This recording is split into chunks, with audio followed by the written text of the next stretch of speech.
Hey, what's up everybody? Welcome back to News Toast, and it's one of those days where I get to talk about both Xbox and PlayStation in a positive light. Yes, it's one of those days, and that always makes me very, very happy. But yes, the PlayStation 5 might get a much anticipated game sooner rather than later. I certainly was not expecting this. I initially thought this might end up being a PlayStation 6 game, but I am thrilled to say that might not be the case after all, and we might actually get it this generation.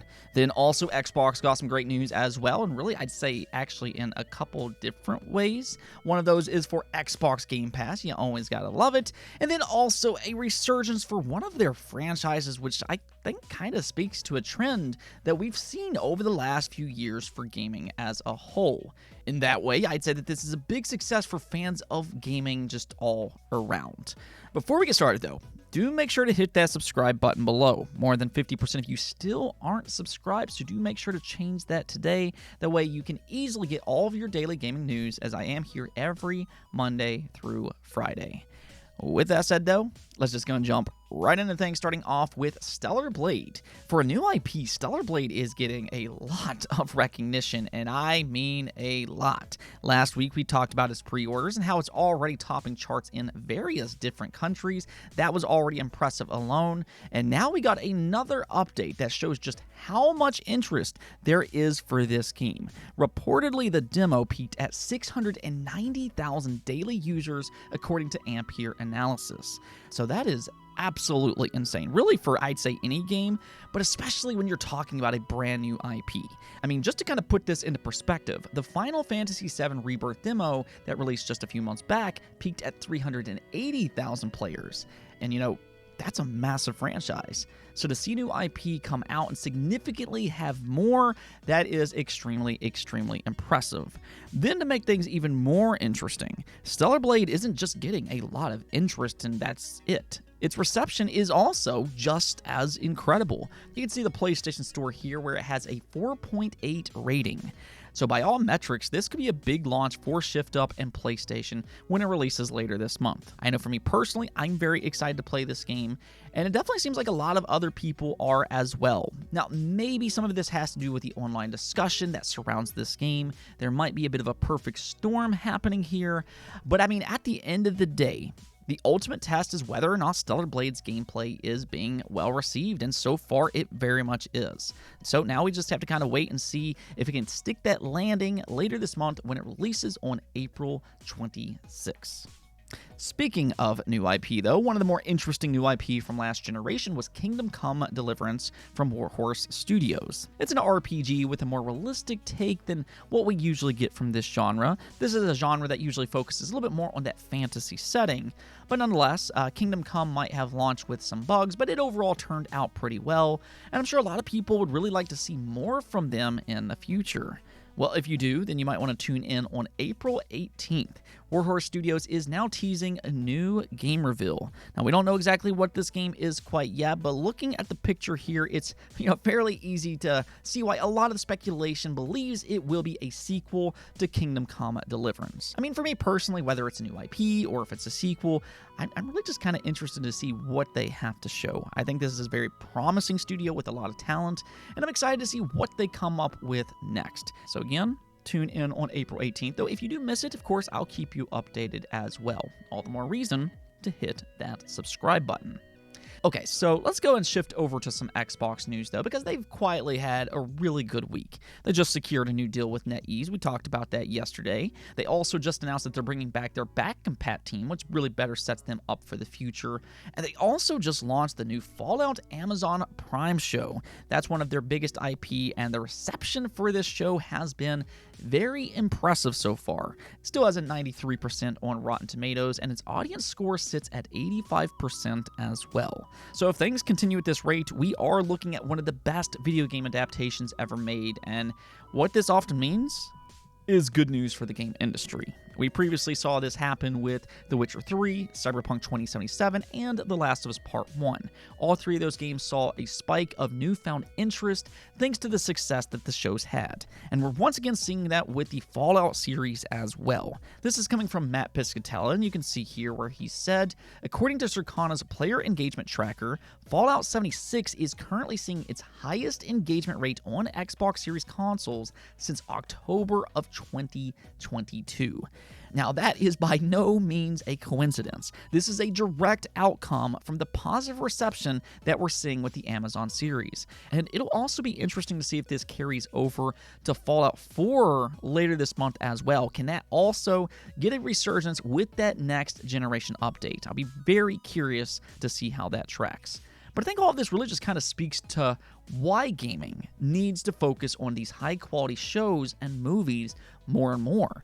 There has been a trend over the past few years, and there is a connection for that success when done right. And that's really always been the downfall for this strategy. Game adaptations haven't always had a good reputation. But now that they're producing better content, it does feel like they have broken past a barrier here, and this is really a huge thing for the game industry that they can kind of take advantage of. This will very importantly give console and PC games so much more recognition. I mean, looking back at it, that's really one of the big reasons Lara Croft, as an example, is so iconic to this day. A lot of people who don't play games knows who Lara Croft is because Angelina Jolie's depiction of her brought her to a massive new audience. And this is exactly why these adaptations are so important. Yes, they're going to make a lot of money on those shows and the movies and everything like that, but there's been a lot of talk this year about console gaming and how it's not really growing from generation to generation. But what if there is another way to get more interest in these products? Maybe by expanding out and by giving these IP more reach. A lot of people who are watching these shows are coming from people who would have never known about these series otherwise. And that's a huge thing for gaming. These shows and movies, much like merchandise will, they just kind of boost the recognition for these franchises in ways that gaming really can't. It's just making these IP more relevant.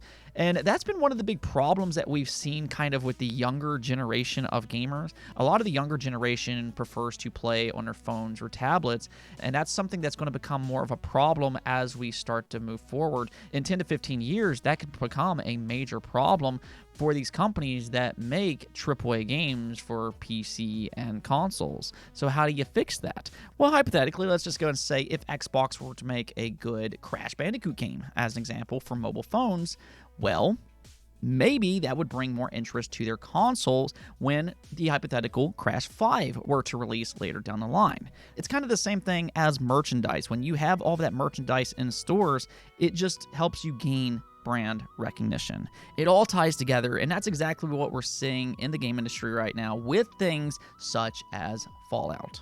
Now, as a bit of a side note here, though, Todd Howard had some very interesting things to say about the show itself. He confirmed that, yes, it is canon, and he also had the showmakers rewrite certain parts because he didn't want anything to conflict with the eventual Fallout 5. Yeah, he actually already has some things in mind for Fallout 5, so there you go. That wasn't the only good Xbox news today, though, because it's also been spotted that Spyro Reignited was suddenly added to the Microsoft PC storefront. Now, from what we've seen in the past, this could mean that an Xbox Game Pass announcement is incoming sometime relatively soon. Of course, when it comes to Xbox's first-party games, they try to support both Xbox and PC Game Pass, hence the reason they just suddenly added Spyro Reignited to their PC storefront on April 11th. So, I mean, this really could happen as early as this month, and that actually does make sense when you start to think about it. Last month, Xbox finally dropped their first Activision Blizzard game into Game Pass, being Diablo 4. So it does seem like that slow rollout should start to happen soon, and we could start to see these ABK Game Pass drops with a little bit more frequency going forward, maybe even a game or two a month. I mean, I guess we'll see soon enough, but it does very much sound like a Spyro Reignited announcement is incoming sometime soon. By the way, this is an absolutely amazing series, so if you haven't already played it, absolutely try it when it comes over to Game Pass. Now, as for Xbox, I do actually have a request for this series. These games actually are currently 30 FPS FPS on consoles. I think they need to go in and change that. So Xbox, if you're listening here, give these games an update in the future because honestly, I mean, they absolutely deserve it. Now, one last thing before we go, though, and this is something that I'm somewhat surprised about, but I'm also absolutely thrilled about. I was not expecting this news today, and honestly, it's just such a breath of fresh air for today's industry. So really, I'm just kind of stunned with this news, honestly, but according to the Final Fantasy producer Yoshinori Kitase, there is a chance that Final Fantasy VII Remake Part 3 could release as early as 2027. Yeah, that's only 3 years away, which is beyond a rarity when it comes to AAA games today. A lot of games now takes like 5 years, 6 years, and really sometimes even longer than that. But check this out. This was posted up by Audrey over on Twitter, and she said, Final Fantasy VII Remake Part 3 main story has already been completed, and Nomura thinks they will perhaps start voice recording in the near future. Kitase hopes to deliver an amazing product for Part 3 without having to sacrifice quality over time. He says the reason why Final Fantasy VII Rebirth was such an efficient development period was because they retained the same staff as the previous installment, and Part 3 will also have the same team. Kitase mentions Final Fantasy VII Rebirth was actually done within 3 years since about 1 year was developing the DLC, and he hopes to be able to stick with that schedule for Part 3 too. Now, that last part is actually quite important to keep in mind here. If they do decide to make more DLC for Rebirth, then Part 3 might be about 4 years away instead of 3. But even then, that is still incredibly efficient for a AAA game in today's environment. Like he said, though, a part of that is because they retained the same team, which is something that I think other studios should kind of pay attention to here. But it's also probably a lot because they're able to reuse the assets that they made in Rebirth. And we've talked about this before when it comes to Zelda Tears of the Kingdom and the Spider-Man series. Because those games share the same world from game to game, it does shorten development time significantly for their sequels. You look at the Spider-Man series, and I mean, they're just kind of pumping those games out. And yes, they can kind of improve the visuals over time, the performance, and things like that. They could even add new locations with the sequels. But it is a major boon for these companies to have a lot of those assets already ready to go. With that, though, I almost kind of wonder if we'll start to see more studios try and build open-world games and their sequels with that philosophy in mind. I mean, maybe this will start to become a more common practice over time. But either way, I do love the Final Fantasy VII series, and to hear that we could get it as early as 2027, I am beyond happy to hear that. For that matter, Kitase also expressed hope that there will be more Final Fantasy VII games in the future after these remakes are finished. He noted that these might be his last game for the series, but he would like to see it continue on even afterwards if somebody else does want to pick up the mantle. So, if anything, exciting times ahead for us Final Fantasy VII fans. Anyways, though, that's going to be it for this episode, but do let me hear your thoughts below. If you watched that Fallout Amazon series, would you recommend it or not? I still have not watched it myself, so I'd love to hear your all's thoughts on it. Just don't spoil anything. But until next time, peace out.